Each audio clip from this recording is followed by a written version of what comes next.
At this very moment, somewhere on Earth, millions of people are ending their day with a cold beer. It feels ordinary. A drink after work, a drink at a celebration, a drink with friends. But thousands of years ago, beer was something far stranger. It wasn't a luxury, it wasn't entertainment, and in some places, it wasn't even a choice. It was food, it was payment, it was survival. In fact, there was a time when millions of people worked not for money, not for gold, not for silver, but for beer. And that raises a strange question.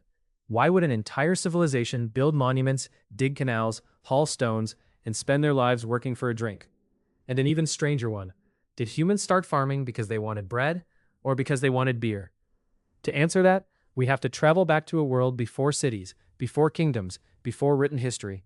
Imagine living over 10,000 years ago. No supermarkets, no refrigerators, no banks, no governments. Small groups of humans moved through forests, grasslands, and river valleys, searching for food. Every day was uncertain. A successful hunt meant survival. A failed one meant hunger. Then, something remarkable happened. Humans began collecting wild grains. At first, these grains were simply another food source. But grain had a unique property.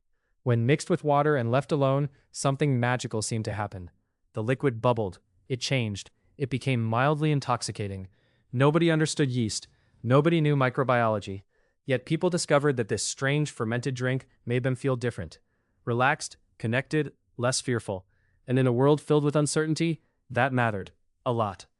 Some researchers even believe the desire to produce reliable supplies of fermented grain may have encouraged humans to cultivate crops more systematically. In other words, the road to agriculture may not have been driven only by hunger. It may also have been driven by thirst. As villages grew into cities, beer became deeply woven into daily life. In ancient Mesopotamia, one of the world's earliest civilizations, beer was consumed by farmers, laborers, priests, and rulers alike. In ancient Egypt, it became even more important. The workers who built massive state projects, including the pyramids, often received portions of bread and beer as part of their compensation. Beer wasn't merely a reward, it was a staple of the economy itself. Because unlike river water, which could carry disease, fermented beverages were often safer to consume.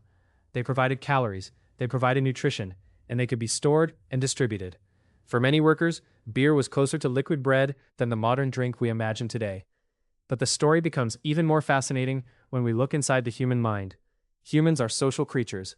We bond through shared experiences, shared meals, shared rituals, shared stories. Beer became part of all of them. A drink could transform strangers into companions. It could strengthen trust, reduce tension, create a sense of belonging. Long before corporations offered salaries, beer helped hold entire communities together. And here's the twist. When people say workers were paid in beer, many imagine a workforce constantly drunk. But that's not what was happening.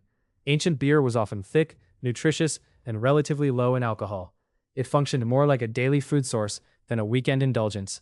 The drink we associate with parties today was once an essential tool of civilization, which means one of humanity's greatest achievements may contain an unexpected ingredient. Before stock markets, before currencies, before payroll departments, there was fermented grain, a bubbling mixture that may have helped convince humans to settle down, plant crops, build cities, and organize societies on a scale never seen before. So the next time you see a glass of beer, remember, it might not simply be a drink inherited from civilization. It might be one of the reasons civilization happened in the first place.